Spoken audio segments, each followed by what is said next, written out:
समाज के लोगों, अपनी बात शुरू करने से पहले आपके चरणों में प्रणाम करता हूँ।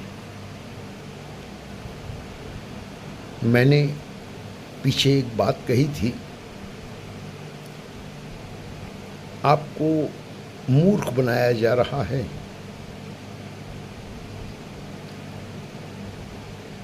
सदियों से मूर्ख बनाया जा रहा है। मैंने कहा था कहीं कोई परमात्मा नहीं है, और ये भी कहा था कि जब तक तुम हो किसी परमात्मा के होने का प्रश्न ही नहीं है। इसके लिए प्रमाण थे। अगर आप उन प्रमाणों को ध्यान से सुनेंगे तो समझ में आ जाएगा। जब मैं था तब हरि नहीं, अब हरि है मैं नाही। स्पष्ट कहा है संत कबीर दास ने। जब तक मैं था कोई परमात्मा नहीं था, अब हरि है मैं नाही। अब परमात्मा है तो मैं नहीं हूँ। दोनों के होने का प्रश्न ही नहीं है। दोनों में से एक को मिटना ही होगा, और जब एक को मिटना होगा तो फिर कौन से परमात्मा की खोज कर रहे हो? क्योंकि जब है ही एक, दूसरा है ही नहीं, कौन किसकी खोज कर रहा है? यही बहुत मूर्खतापूर्ण एक्टिविटीज़ हैं, मूर्खतापूर्ण प्रयास हैं जो समाज किए जा रहा है। और क्यों किए जा रहा है, इसके बारे में चर्चा करेंगे। मगर ज़रा पहले एक बार ये सोचिए, तुम हो और फिर तुम्हें परमात्मा चाहिए। यानी तुम खुद को मिटने नहीं देना चाहते, तुम भी कायम रहना चाहते हो और तुम्हें परमात्मा भी चाहिए। तो ये संभव नहीं है, ये मैंने कहा था। अब सवाल ये है कि यदि तुम्हें इस बात का गुमान है कि तुम हो, तो मैं आज ये गुमान भी दूर कर दूं। न परमात्मा है न तुम हो, तुम भी नहीं हो। तुम कैसे हो सकते हो? तुम सीना ठोक के बोलोगे अभी कि मैं हूं। अब ये तुम जो मैं हूं बोलोगे, बचपन से लेके बुढ़ापे तक कितनी बार तुमने बोला होगा कि मैं हूं। और जितनी बार तुमने बोला था कि मैं हूं, और वो बीत गया। बचपन में कहते थे हाँ मैं हूं, बीत गया, चला गया।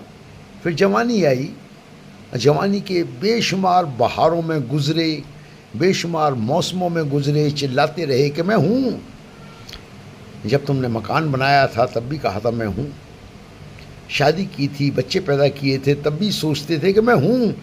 वो लगातार बीतते चले गए, यहाँ तक कि अंत आ गया। और तुम्हारा जो मैं हूं था, और अब ये खत्म होने वाला है, तुम हो ही नहीं। तो दूसरी बात मैं कहता हूं कि तुम ही नहीं हो। तो ये हो क्या रहा है? इस संसार में हमेशा से तेज दिमाग के शातिर लोगों ने और ताकतवर लोगों ने जिंदगी इस तरह जी है जैसे कोई माफिया जीता है। ताकतवर लोगों ने हमेशा कमज़ोर लोगों को गुलाम बनाया है, लूटा है, उन्हें अपने पीछे चलाया है और उनके साथ खिलवाड़ किया है। ये इस समाज में सदियों से होता रहा है। आज जिनको तुम बड़े गर्व से कहते हो कि वो हमारे राजे महाराजे थे, तुम गहराई से सोचना, वो राजे महाराजे थे या बलशाली गुंडे मवालियों की फौज इकट्ठी करके तुम्हें लूटने वाले तुम्हारे सरदार बन गए थे? थोड़ा गहराई से सोचना,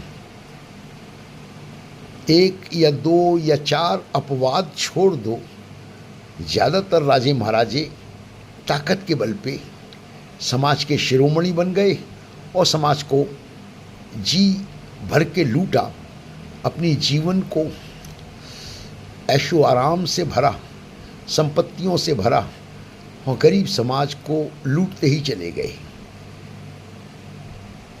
बाद में डेमोक्रेसी आई, लोकतांत्रिक प्रक्रिया आई, तो सोचा गया कि अब जनता के चुने हुए लोग वो शासन चलाएंगे और अब वो लूटमार बंद हो जाएगी।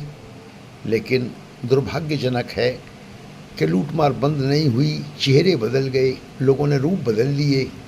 वो राजे महाराजे गुंडे मवालियों को इकट्ठा करके जनता को लूटते थे, राज करते थे।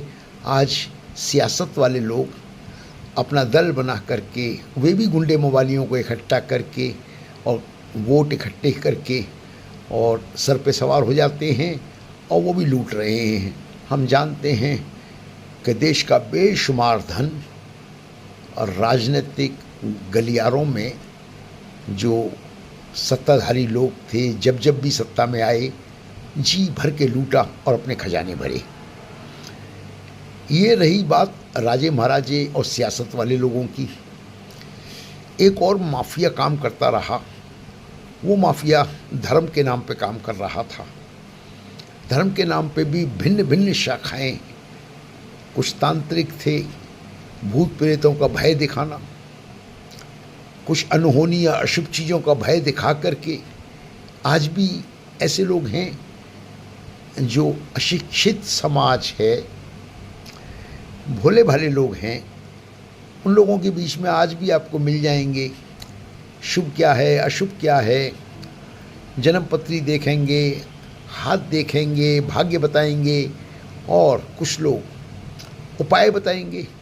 तुम्हारे ऊपर ये ग्रह है, तुम्हें ये परेशानी है, तुम पे शनि है, तुम पे राहु है, तुम पे केतु है, तो फिर वो उपाय बताएंगे। मतलब ये लूटने मारने का सिलसिला धार्मिक क्षेत्र में भी भिन्न भिन्न विधाओं में चलता रहा।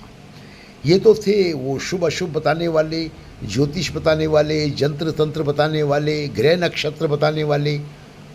और एक माफिया और था, वो माफिया था तुम्हें परमात्मा का भय, पाप और पुण्य का भय दिखाकर जिसने तुम्हें काबू कर लिया और जी जी भर के लूटा।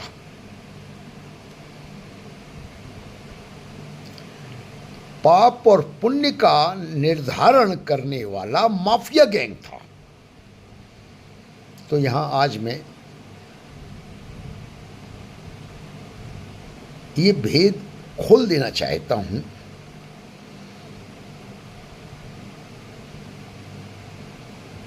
कि वास्तव में जिस कंफ्यूजन का शिकार हो गए हैं आप कि बाहरी किसी तत्व को परमात्मा समझ करके आप खुद भी कायम रहना चाहते हैं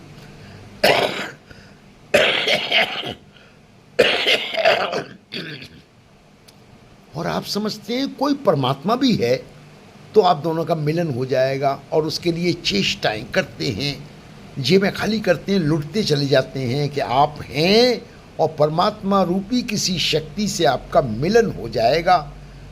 और मिलन होने के भी फिर कारण हैं।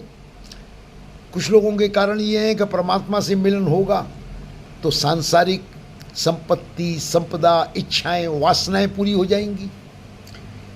कुछ लोग अशांत हैं, वो सोचते हैं कि परमात्मा से मिलन होगा तो मुझे शांति मिल जाएगी। मगर यहाँ मैं याद दिला दूँ कि वो कहते हैं शांति मिल जाएगी, मगर खुद कायम रहना चाहते हैं।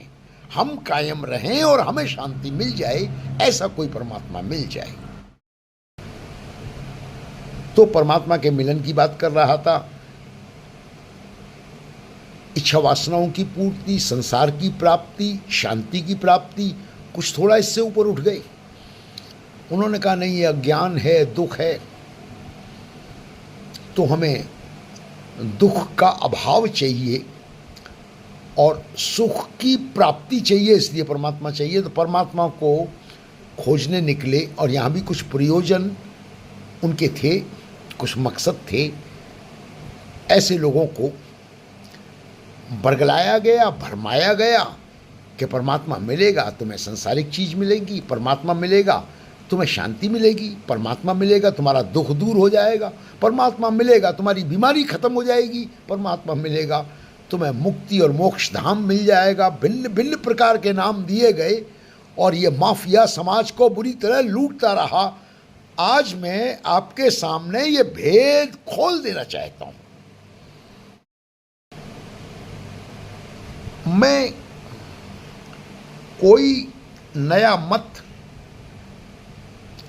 नया विश्वास, नई धारणा, कोई नया सिद्धांत आपके सामने बिल्कुल नहीं रखना चाहता। और मैं आपसे प्रार्थना करता हूं कि मेरी किसी भी बात को मानने की चेष्टा मत करना। बड़ा अद्भुत है,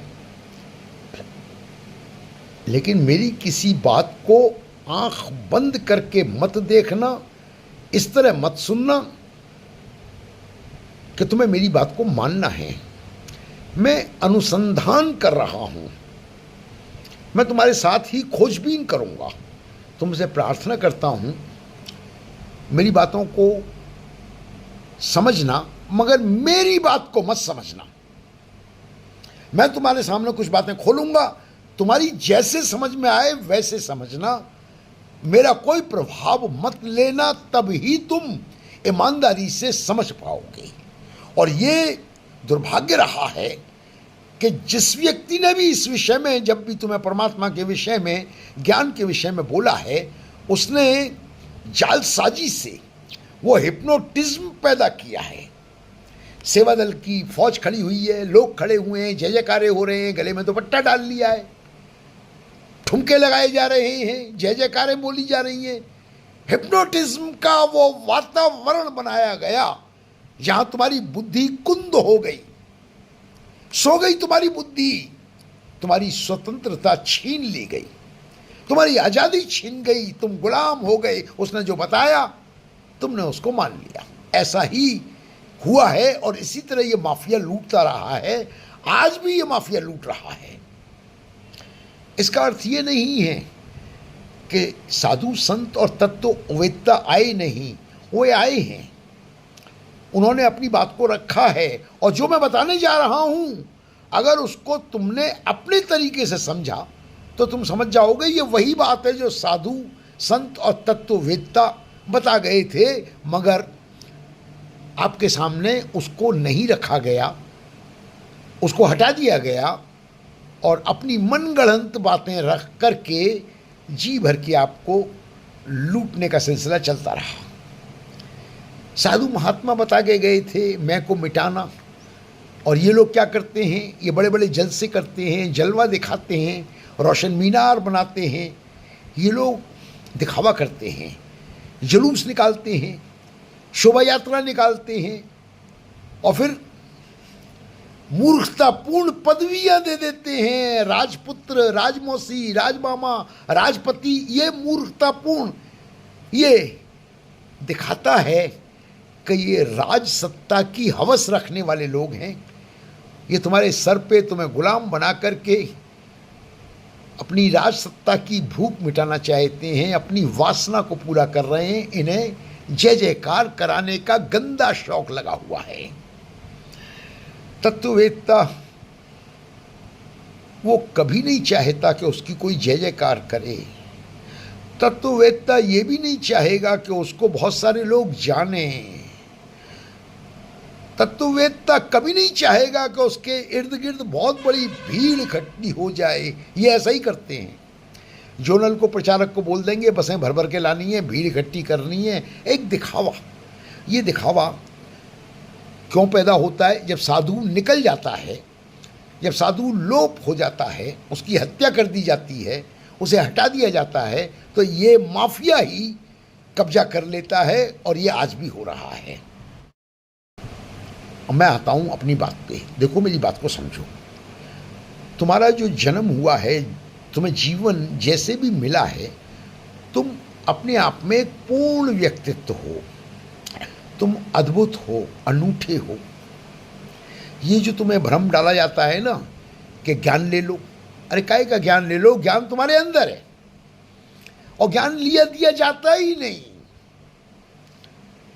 सिर्फ तुम जाग जाओ, तुम्हें किसी ज्ञान की जरूरत नहीं है, तुम खुद ज्ञान हो। मैं स्पष्ट कर दूंगा, अपने तौर पे समझ लेना। एक बात और कही जाती है, वो भी बता दूं। कोई एक परमात्मा है, कल्पना दिखाई जाती है आपको, कोई परमात्मा है विशाल अनंत, और उसने सृष्टि की रचना की है। इन मूर्खों से पूछो कि कौन से परमात्मा कब रचना की, क्या तुम उस वक्त वहां पे देख रहे थे क्या?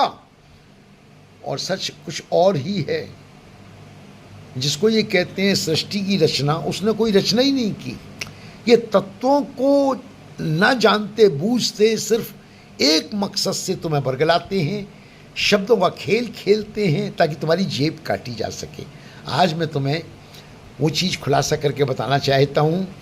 हाथ जोड़ के प्रार्थना है, मेरी किसी बात को इसलिए मत ग्रहण कर लेना कि तुम मुझसे प्रभावित हो। मैं तुम्हारे सामने अकिंचन कुछ नहीं हूँ, मुझको याद भी मत रखना। मैं जो कहना चाह रहा हूँ उसको समझ लेना, तुम्हारी अपनी समझ से वो तुम्हें समझ में आ जाएगा, वो तुम्हारे काम आ जाएगा। तुम ही हो, तुम ही रचना हो और तुम ही सृजन करने वाले हो। मैं पूरी सृष्टि की बात कर रहा हूं। जिस सृष्टि को हम देख रहे हैं, अचंभित हो जाते हैं, इतनी बड़ी सृष्टि किसने बनाई? सूरज चल रहा है, चांद चल रहा है, सितारे हैं, बारिश हो रही है, नदी बह रही है, फूल खिल रहे हैं, फल आ रहे हैं। ये सब बातें हमें अचंभित करती हैं और लोग इसका फ़ायदा उठाते हैं। वो यही बताते हैं कि कोई तो परमात्मा है जिसने इसकी रचना की है। तुम एकदम से कह देते हो हाँ हाँ कोई है, और होता क्या है, ठगे जाते हो। मैं आपको बताना चाहता हूँ, जितनी भी सृष्टि आप देख रहे हो, ये वर्चुअल संसार के अलावा कुछ नहीं है। इस पूरी सृष्टि को, संसार को वास्तविक समझ लेना अज्ञान है। जब तुम ये जान जाते हो कि ये है ही नहीं, तो तुम ज्ञान की यात्रा की तरफ आगे बढ़ जाते हो, क्योंकि इसकी नश्वरता को समझना जरूरी है। ये व्यतीत हो रहा है। तुम पर्दे पे फिल्म देखते हो ना, पहले 10 मिनट, फिर अगले 20 मिनट, फिर 1 घंटा, फिर 1.5 घंटा पर्दे पे दृश्य आए और निकल गए, आपके दिमाग को झकझोर गए, आप उसमें शामिल हो गए थे। जो फिल्म चल रही थी, ऐसा लग रहा था जैसे पर्दे पे जो फिल्म चल रही है आप उसमें शामिल हो। तो जरा बात समझना, आप इतने मोहित हो गए थे कि फिल्म का हिस्सा बन गए थे, मगर हो क्या रहा था? हो ये रहा था कि पर्दे पे दृश्य गुजरते चले जा रहे थे, बीतते चले जा रहे थे, और बीते हुए दृश्य दोबारा तुम्हारे हाथ में नहीं आ सकते। जो बीत गया वो बीत गया, और तुम पहुंच गए कहानी के अंत तक, और पर्दा, फिल्म ख़त्म हुई, पर्दा सफ़ेद हो गया, सब कुछ ख़त्म, उड़ गया। तो यहाँ 2 चीज़ थी। पर्दे की फिल्म थी जो वास्तविक नहीं थी, दृश्य चल रहे थे, बीत रहे थे, और एक था देखने वाला। तो अगर मैं तुम्हें ये सुझाव दूं कि तुम अपनी फिल्म को देखने वाले खुद हो, तो कुछ बात समझ में आती है। यानी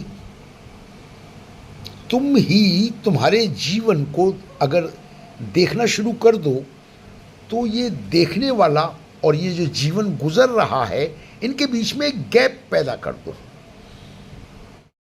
मैं अपनी बात को फिर स्पष्ट कर दूं, तुम अपने को दो हिस्सों में बांट दो। एक, तुम जो जीवन ये जिया जा रहा है इस सृष्टि में, इस संसार में, जो तुम जिंदगी गुजार रहे हो, जो घटनाएं घट रही हैं, जो तुम्हारी इच्छाएं और वासनाएं प्रफुल्लित हो रही हैं, तुम्हें जो भोग और विलास की प्राप्ति हो रही है, जो तुम्हें कभी खुशी मिलती है, कभी दुख मिलता है, एक तो ये जीवन, तो वो तुम्हारा जीवन, तुम इसे कहाँ से देख रहे हो?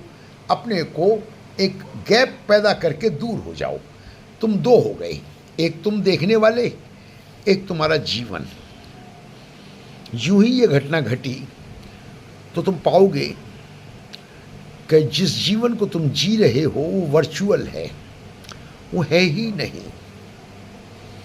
और आश्चर्यजनक रूप से जब मैं तुम्हें दो हिस्सों में बांट रहा हूं, तो जहां तुम पहुंचोगे वहां तब पहुंचोगे जब तुम ये स्वीकार कर लोगे कि तुम हो ही नहीं। अर्थात ना ये सृष्टि की संरचना है, न तुम हो। जब ये दोनों ही विलीन हो जाते हैं, फिर जो रह जाता है वो अनंत है, उसे पाया नहीं जाता, वो हुआ जा सकता है।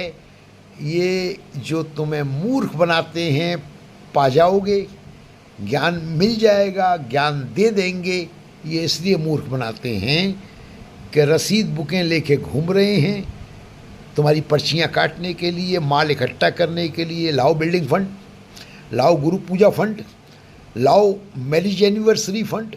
और मैरिज भी एक नहीं है, मैरिज ये करते हैं कई बार, तो एनिवर्सरी फंड भी कई हो जाते हैं। एक और कई किस्म के इस तरीके के। इनका मकसद क्या है?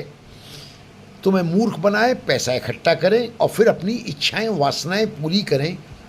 तो बातें बड़ी लुभावनी करते हैं, तो इतना गहरा अंधविश्वास छोड़ देते हैं तुम्हारे अंदर। अभी पीछे मैंने सुना, ये फला काम नहीं करना क्योंकि गुरु की बात मानना ही भक्ति है। कितनी मूर्खतापूर्ण बात है। अपने को गुरु मान के बैठे हुए हो, तुम मूर्ख हो।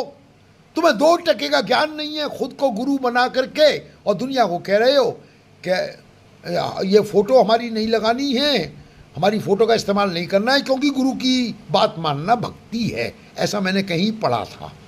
तो ऐसी डर बैठाए जाते हैं। नहीं मानी बात, पता नहीं क्या हो जाएगा। अरे क्या हो जाएगा भाई? तेरा भी परमात्मा है, हमारा भी परमात्मा है। तेरा अपना ज्ञान है, हमारा अपना ज्ञान है। तू अपने ज्ञान का ढिंढोरा पीट करके मूर्ख बनाए जा रहा है। अरे लोगों को जागने नहीं देता।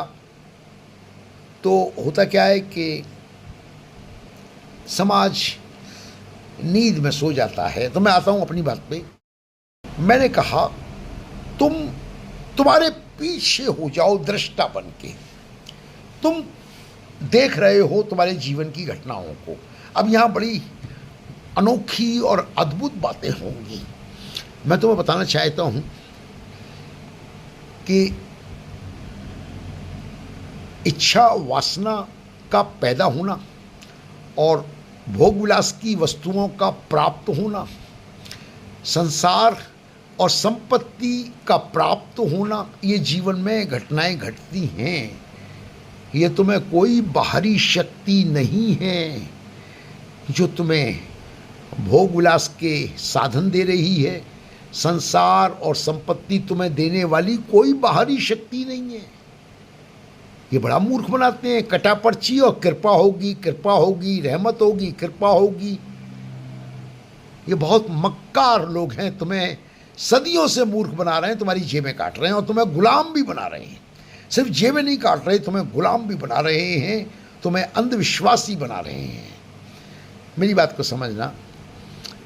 मैं तुम्हें जब तुमसे अलग करके तुम्हारे पीछे ले जा रहा हूं, जहां तुम ना होने वाली अवस्था में पहुंच गए। तुमने स्वीकार कर लिया कि जिसको तुम समझ रहे थे कि तुम हो, तुमने सब त्याग दिया और तुम चले गए ना होने की अवस्था में। भाई मैं हूं ही नहीं। मृत्यु आती है, ले जा, सब कुछ ले जा, मैं नहीं हूं। मृत्यु क्या ले जाएगी? जो ले जाएगी वो मैं पहले ही छोड़ देता हूँ, ये ले, मैं हूँ ही नहीं। अब जहाँ पे मैं हूँ नहीं वहाँ से मैं देख रहा हूँ, तो बात समझना, उस जगह से मन और अहम, इन दो तत्वों के द्वारा तुम बाहर झांकते हो। कहाँ? वर्चुअल संसार की रचना करने के लिए। तुम जहां नहीं हो वहां से तुम होने की तरफ बढ़ रहे हो, और वो जो होना है वो है कल्पना लोक, वर्चुअल संसार, जो तुम्हें वास्तविक प्रतीत होता है। लेकिन बंधुओं, जो तुम्हें प्रतीत हो रहा है ये अज्ञान के कारण प्रतीत हो रहा है, लेकिन ये सिर्फ पर्दे पे फिल्म की तरह गुजरता जा रहा है, क्योंकि वो वर्चुअल संसार है, काल्पनिक लोक है। तो जो मनुष्य होने का दावा कर रहा है कि मैं हूँ, वो सिर्फ कल्पना लोक है, वो लगातार गतिशील व्यतीत होने वाला वर्चुअल संसार है। वो अड़ता है कि मैं हूँ और वो बीत जाता है, वो फिर अड़ता है कि नहीं मैं हूँ, देखो मेरा ये मकान बन गया, और वो बीत जाता है। वो फिर अड़ता है कि मैं हूँ, मैं नेता हूँ, मैं सद्गुरु हूँ, देखो 3 लोक का स्वामी हूँ और ये मेरा राजपति है, लेकिन वो बीत जाता है। तो वर्चुअल संसार का सारा खेल है। मैं फिर कहता हूँ, ये यात्रा वहाँ से शुरू हुई थी जहाँ मैं तुम्हें पहुँचाना चाह रहा हूँ, जहाँ तुम नहीं हो। तुम से तुम्हारी यात्रा शुरू हुई। अब तुम क्या करते हो? मध्य मार्ग है, उस मध्य मार्ग से कभी तो तुम वापस अपनी अवस्था की तरफ जाते हो। तुम्हें याद है कि जब तुम्हें नींद आती है तुम खो जाते हो, और नींद के काल में क्या क्या घटनाएं घटित होती हैं तुम्हें नहीं मालूम। नींद के वक्त जो जिंदगी गुजर जाती है उसके विषय में तुम्हें कुछ नहीं मालूम। नींद अकारण मत समझना, नींद बड़ा अद्भुत और अनोखा हिस्सा है तुम्हारी जिंदगी का। नींद वो जगह है जहां तुम्हें दोबारा वहां पहुंचने का अवसर मिलता है, अवचेतन अवस्था में, जहां से तुमने तुम्हारा निर्माण किया था, तुम्हारी रचना की थी। जब मैं कहता हूँ तुम्हारी रचना की थी, तो तुम्हारी इस रचना में सृष्टि भी शामिल थी, क्योंकि तुम्हारे भोग विलास के जो पदार्थ थे, जो तुम्हारी इच्छाएं वासनाएं, तुम मध्य मार्ग में से झांक करके वर्चुअल संसार में जिन इच्छाओं और वासनाओं को पैदा होने दे रहे थे, जिन्हें जन्म लेने दे रहे थे वर्चुअल संसार में, उन इच्छाओं को जो भोग विलास के पदार्थ मिलने वाले थे वो इसी वर्चुअल संसार से मिलने वाले थे। तो मध्य मार्ग में एक जगह वहाँ हो तुम जहाँ तुम हो ही नहीं, वहाँ से उस मध्य मार्ग में से जैसे कोई चोंच गड़ा करके रस ले रहा है, उस तरह तुम उस वर्चुअल संसार का रस लेने के लिए रुक जाते हो। और होता क्या है कि तुम संरचना करते हो अपने काल्पनिक संसार की। तुम जो जो इच्छाएं करते हो वो पूरी होनी शुरू हो जाती हैं। यहाँ मैं एक महत्वपूर्ण बात और बताऊंगा उन लोगों के लिए जो कहते हैं कि हमारी इच्छाएं नहीं पूरी होती, उसके भी विशिष्ट कारण हैं। तुम एक कल्पना, एक इच्छा और वासना को जब जन्म लेती है तो उस भोग को प्राप्त करने के लिए एक यात्रा करनी होती है वर्चुअल संसार में। तुम्हें उसमें से गुजरना होता है। तुम क्या करते हो, कई बार खुद ही इच्छा, संकल्प और वासना करते हो और तुम खुद ही उसका कई बार निषेध कर देते हो। तुम समझ रहे हो ना, तुम्हारा मन कई हिस्सों में बंट जाता है। एक हिस्सा किसी इच्छा की पूर्ति के लिए, कोई भोग वासना की कामना करता है, दूसरा हिस्सा होता है उसका निषेध कर देता है, अड़चन पैदा हो जाती है। जिस मार्ग पे तुम्हें यात्रा करके उस भोग विलास को प्राप्त करना था वो व्यथित हो जाता है, उसमें रुकावट आती है, वो यात्रा भटक जाती है, तुम्हारी इच्छित पदार्थ मिल नहीं पाते, क्योंकि तुमने खुद अपनी इच्छा और उसको भोग को प्राप्त करने वाली यात्रा तुमने उसको खुद ही निषेध किया है। कोई बाहरी कारण नहीं है, किसी ने कोई रुकावट नहीं डाली, तुमने उसको खुद निषेध किया है। अर्थात अब मैं आता हूं, तुम ही तुम्हारी रचना के रचनहार हो, इसको अच्छे से समझ लो। ये बाहरी हस्तक्षेप इनको नकार दो, ये अज्ञान है, तुम भटक जाओगे। तुम्हें केंद्रित होना पड़ेगा समझने के लिए, तो तुम पाओगे कि कहीं कोई परमात्मा नहीं है। तुम्हारी ही तुम्हारे जीवन की यात्रा तुम्हें तय करके सिमट करके वापस चले जाना है, सिर्फ यही है। और ये जो मैंने आपके सामने तथ्य रखा है, सभी तत्ववेत्ताओं ने इसी बात को अलग अलग भाषाओं में समझाया है, और भाषाओं के भेद के कारण लोगों ने जो अनुसंधान किए उन्होंने उसको इतने तरीकों से पेश किया कि लोग भ्रमित हो गए। कोई किसी मार्ग चला गया, कोई किसी मार्ग चला गया, कोई बात करता है मोक्ष की, कोई 7 जन्मों की बात करता है, 7 शरीरों की बात करता है, कोई लोकों की बात करता है कि ये लोक है वो लोक है। वो भिन्न भिन्न प्रकार के लोगों ने अनुसंधान किए, उन्होंने अपनी भाषाएं दी, लेकिन जब तुम उसके केंद्र में जाओगे तो केंद्र में हर अनुसंधान यही कह रहा है कि कहीं कोई तुम और परमात्मा 2 वस्तुएं हैं ही नहीं, और दोनों में से अगर एक मिट गया, रह ही एक गया, तो ये खोज ही खत्म हो गई और ये ढोंग भी खत्म हो गया कि हम ज्ञान दे रहे, तलियों में हिला के दे रहे, ये परमात्मा का ज्ञान ले लो, इससे मुक्त हो जाओगे। ये सब ढोंग खत्म हो गया। मैं फिर अभी पता नहीं आज बात में स्पष्ट कर पाया हूँ कि नहीं, कोशिश की है, और मैं चाहूँगा कि मुझे कमेंट्स में आप बताएं। अगर बात स्पष्ट नहीं हुई है तो एक बार दोबारा आपके सामने हाजिर होऊंगा, लेकिन अभी मैं अपनी बात को यहाँ समाप्त करने की तरफ बढ़ रहा हूँ।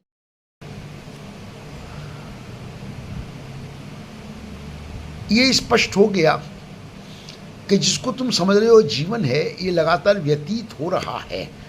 अभी कुछ लोग होशियार चालाक लोग कहेंगे नहीं, तुम तो व्यतीत हो जाओगे, तुम्हारी आत्मा बच जाएगी। ये जरा सोचना कि तुम्हारी आत्मा अगर कहा गया तो यहाँ फिर 2 हो गई, एक तुम और एक तुम्हारी आत्मा। कुछ और होशियार लोगों ने कहा नहीं, तुम आत्मा हो, तुम बच जाओगे। मेरी बात समझना, आत्मा का रूप क्या है? आत्मा, ये जो तुम कहते हो है, ये है शब्द ही सारे उपद्रव की जड़ है। जब भी तुम कहोगे परमात्मा है, उपद्रव खड़ा हो गया। जब तुम कहोगे कि तुम हो, तो उपद्रव खड़ा हो जाता है, क्योंकि जो है वो एक दिन नहीं है में परिवर्तित होगा। दोबारा समझ लो, ये वैज्ञानिक बात बता रहा हूं। जो है उसको नहीं होना अनिवार्य है। अब मैं आता हूं उल्टी बात पे, मैं कहता हूं है ही नहीं, तो जो नहीं है उसको निषेध करने का कोई उपाय नहीं है। तुम समझ रहे हो ना?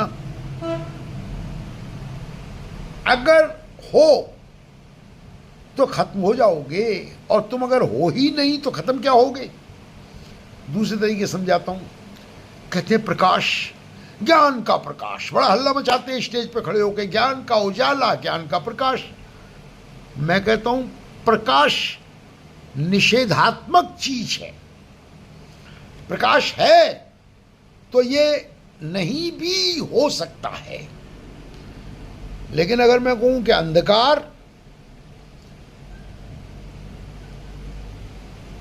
जब प्रकाश नहीं है तो अंधकार ही है, और सर्वव्यापी अंधकार ही है। प्रकाश क्षण भर को होता है और खत्म हो जाता है, पल भर के लिए होगा और फिर उसका खत्म होना अनिवार्य है। तो जो है उसका नहीं होना अनिवार्य है। एक कहानी याद आती है मुझे। लाओ से संत हुआ था, और या शायद कोई और संत था, वो था जापान या चीन का। उसने कहा, मेरा आज तक किसी ने अपमान नहीं किया। तो किसी ने पूछा कि आप तो बहुत महान हैं, आपका अपमान नहीं किया, कितना महान जीवन होगा। तो वो कहता है, मूर्ख व्यक्ति, मैंने सम्मान की चाहत ही नहीं की तो अपमान कोई क्या करेगा। मुझे किसी ने मेरी सीट से नीचे नहीं उतारा। बोला, भाई बहुत महान व्यक्ति होंगे आप जो नहीं उतारा। कहता है, मैं बैठता ही नीचे जमीन पे हूं, वहां से कोई क्या उतारेगा, मैं सीट पे बैठता ही नहीं। तो ये जो ना होना है, इसको समझ लो, अंधकार ना होने वाली अवस्था का नाम है। जो जब कुछ नहीं है तो सिर्फ अंधकार, आप कह देते हो कि अंधकार है, मगर आप ये कर सकते हो कि अंधकार को समाप्त कर दो। आप में से कुछ होशियार लोग बोलेंगे, हाँ हम कर सकते हैं। कैसे? टॉर्च जलाई, लो अंधकार खत्म हो गया। कभी नहीं खत्म हुआ। जो टॉर्च तुमने जलाई है वो खत्म हो जाएगी, अंधकार तो वहीं है। यही सारा भेद है तुम्हारे ज्ञान का, परमात्मा का, इस वर्चुअल संसार का सारा भेद यही है। तुम जो होने की बात करते हो यही अज्ञान है और यही उपद्रव है। जब तुम ना होने को स्वीकार कर लोगे तो ना कोई अज्ञान है, ना कोई उपद्रव है। इसीलिए कहता हूं कि परमात्मा है ही नहीं और तुम खुद भी नहीं हो। और अगर तुम ये मानते हो कि नहीं, दोनों में से एक को छोड़ दो भाई, या तो मैं हूं या परमात्मा है, तो फिर मैं आपसे कहूंगा कि अगर तुम में से एक है तो ये फिर खोज ही नहीं है, मूर्ख बनाए जा रहे हो तुम। कौन किसको खोज रहा है जब तुम दोनों में से एक नहीं है? या तो तुम नहीं हो या परमात्मा नहीं है। और जब तुम कहते हो कि नहीं मैं भी हूं और परमात्मा भी है, तो भैया लगाओ ठुमके, गले में हाथ डालो परमात्मा के, नाचो और खाओ दूध जलेबी और बनते जाओ मूर्ख और कटाते जाओ जेब। और अगर ज्ञान को समझना है तो यात्रा यही है, तुम्हें ना होने की भाषा को समझना होगा। और यही हर तत्ववेत्ता ने यह बात बताई है। मैं फिर एक बार दोहरा दूं, ला इलाहा इल्लल्लाह। हजरत मोहम्मद साहब ने जब ये उद्घोषणा की, ये ऐलान किया, ला इलाहा इल्लल्लाह, नहीं है कुछ, ये पहला अर्थ इसका यही निकलता है, नहीं है कुछ अल्लाह के सिवा। यानी उन्होंने भी घोषणा कर दी कुछ और है ही नहीं। और जब सिर्फ अल्लाह है तो फिर तुम्हें मूर्ख बनाया जाता नहीं। तुम भी हो, फूल मालाएं भी हैं, दुपट्टे भी हैं, जय जयकारे भी हैं, 3 लोक का स्वामी भी है, और ये राजपति और राजपुत्र भी हैं, राजमामा भी हैं। इनकी जय जयकार बोलो, स्टेज पे भाषण दो, भीड़ इकट्ठी करो, झूमो, एक नशे का शिकार हो जाओ, इस अंधविश्वास का शिकार हो जाओ, मिल गया, तलियों में मिल गया और हम इसमें मिल जाएंगे, मिल के देखो तो सही। मूर्ख बनाया जा रहा है। शरीरों को निराकार का ज्ञान दे रहे हैं, कितना बेवकूफ बना रहे हैं। 2 टके का इनको ज्ञान नहीं है। ये आंखों को दिखाते हैं, दिमाग को ज्ञान देते हैं, दोनों ने नष्ट हो जाना है। ये वर्चुअल कल्पना के जीवन को उसका ज्ञान दे रहे हैं जो है ही नहीं। तो इन्होंने कभी यात्रा खुद नहीं की, ये डरते हैं, ये कर नहीं सकते यात्रा, क्योंकि यात्रा शुरू होते ही घोषणा करती है कि मैं नहीं हूं। नेति नेति ये शब्द है वेद का। इन्होंने कहाँ वेद पढ़े हैं, कहाँ उपनिषद पढ़े हैं? ये तो पर्चियां लेके आ गए तुम्हारी जेबें काटने के लिए, मूर्ख बना रहे हैं, हिलाई तलिया, और ये लोग ज्ञान ऐसे बांट रहे हैं प्रसादे की तरह ज्ञान, जैसे अब ये दूध जलेबियां बांट रहे हैं। ये मूर्ख बना रहे हैं भाई। हाथ जोड़ के कह रहा हूं, सदगुरु के ज्ञान को आप नहीं समझे। सदगुरु जब भी आता है खामोश रहता है, मालूम है क्यों? क्योंकि उसे जिज्ञासु नहीं मिलता, उसे भीड़ से कुछ नहीं लेना देना होता और वो चला जाता है। मैंने बहुत पहले एक कहानी लिखी थी, खोजीत नाम था उस कहानी का, अगर इन्होंने नष्ट नहीं कर दी होगी तो शायद मिल जाएगी। ये सन 1982-83 की लिखी हुई कहानी है, 83 या 84 में छपी थी। उस कहानी में ये था, एक साधु कह रहा था कि लोगों आओ और यहाँ पे यात्रा करो, यहाँ पे वहाँ जाओगे तो क्या मिलेगा तुम्हें? परमात्मा मिल जाएगा। और यात्रा करने के लिए कह रहा था कि ये गठरियाँ छोड़ जाओ, वरना तुमसे चढ़ाई नहीं चली जाएगी।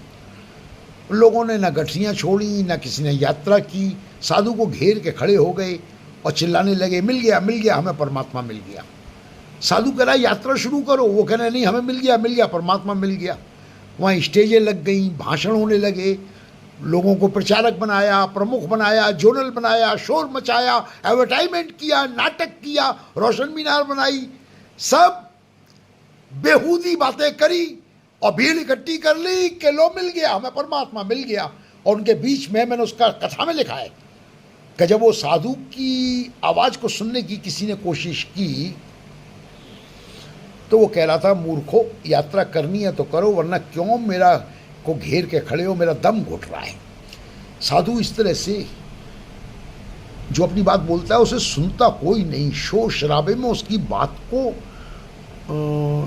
दबा दिया जाता है, उसकी आवाज़ को घोंट दिया जाता है। ये हमेशा हुआ है साधु पुरुषों के साथ, ये हमेशा हुआ है और इस काल में भी ऐसा हुआ। मैं नाम नहीं लूँगा क्योंकि बहुत से लोगों को आपत्ति हो जाती है, वो गाली गलौज पर उतर आते हैं, लेकिन सच्चाई यही है कि जैसे सदियों में हमेशा हुआ वही आज हुआ। साधु की आवाज़ नहीं सुनी, बहुत गिने चुने लोग थे जो समझ पाए और यात्रा कर पाए, बाकी सब वही ठुमके लगाने वाले भीड़ थी और उनको बेला फुसला करके ये जो शातिर लुटेरे हैं ये घेर के ले आए और उनकी जेबें काट रहे हैं। और मैं लगभग स्पष्ट कर चुका हूँ, स्वतंत्र होना बहुत ज़रूरी है, वरना तुम इस यात्रा पे आगे नहीं बढ़ सकोगे।